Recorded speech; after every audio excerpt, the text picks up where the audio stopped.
नमस्कार, मैं हूं शाश्वत सिंह। न्यूज़ फॉर सोशल में आपका स्वागत है।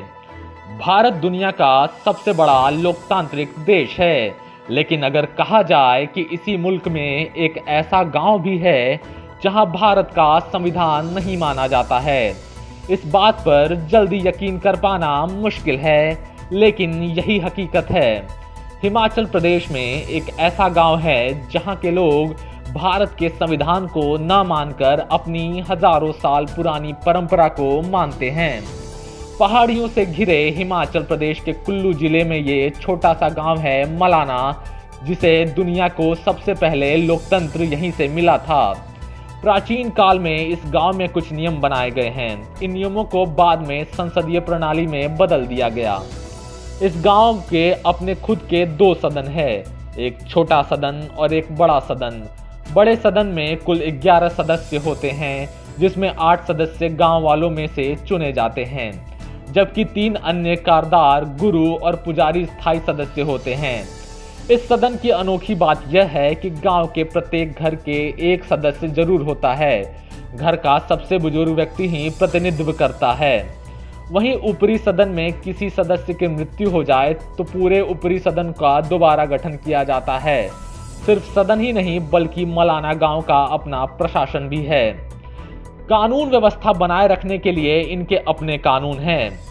इनके खुद के थानेदार भी होते हैं और सरकार भी इसमें दखलंदाजी नहीं करती है।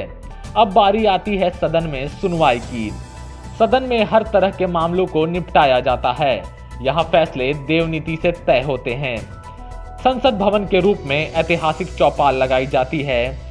ऊपरी सदन के 11 सदस्य ऊपर बैठते हैं और निचली सदन के सदस्य नीचे बैठते हैं। यूं तो हर तरह के फैसलों का यहीं पर निपटारा हो जाता है, लेकिन अगर कोई ऐसा मामला फंस जाए जिसको समझ पाना मुश्किल हो रहा है, तो ऐसे में यह मामला सबसे अंतिम पड़ाव पर भेज दिया जाता है, यानी कि अब इस फैसले को जमलू देवता के सुपुर्द कर दिया जाता है। ये गांव वाले जमलू ऋषि को अपना देवता मानते हैं। इन्हीं का फैसला सच्चा और अंतिम माना जाता है। किसी मामले को जमलू देवताओं के हवाले करने के बाद बहुत सी अजीबोगरीब तरीके से फैसला किया जाता है। जिन दो पक्षों का मामला होता है, उनसे 2 बकरे मंगाए जाते हैं। दोनों ही बकरों की टांग में चीरा लगाकर बराबर मात्रा में जहर भर दिया जाता है। जहर भरने के बाद बकरों को मरने का इंतजार होता है और जिस पक्ष का बकरा पहले मरता है वह दोषी होता है। अब इस अंतिम फैसले पर कोई सवाल भी नहीं खड़ा कर सकता, क्योंकि इनका मानना है कि यह फैसला खुद जमलू देवता ने सुनाया है। हालांकि साल 2012 के बाद इस गांव में काफी बदलाव देखने को मिले हैं। मसलन पहले यहाँ चुनाव भी नहीं होता था, लेकिन साल 2012 के बाद यहाँ चुनाव होने लगे हैं।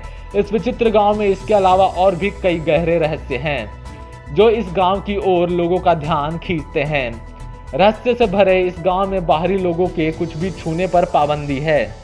इसके लिए इनकी ओर से बाकायदा नोटिस भी लगाया जाता है, जिसमें साफ तौर पर लिखा गया है कि किसी भी चीज को छूने पर 1000 रुपए का जुर्माना देना होगा। अगर आपको यह हमारी वीडियो पसंद आई हो तो इसे लाइक और शेयर जरूर करें और हमारे चैनल को सब्सक्राइब करें। खबरों में बने रहने के लिए देखते रहिए न्यूज़ फॉर सोशल।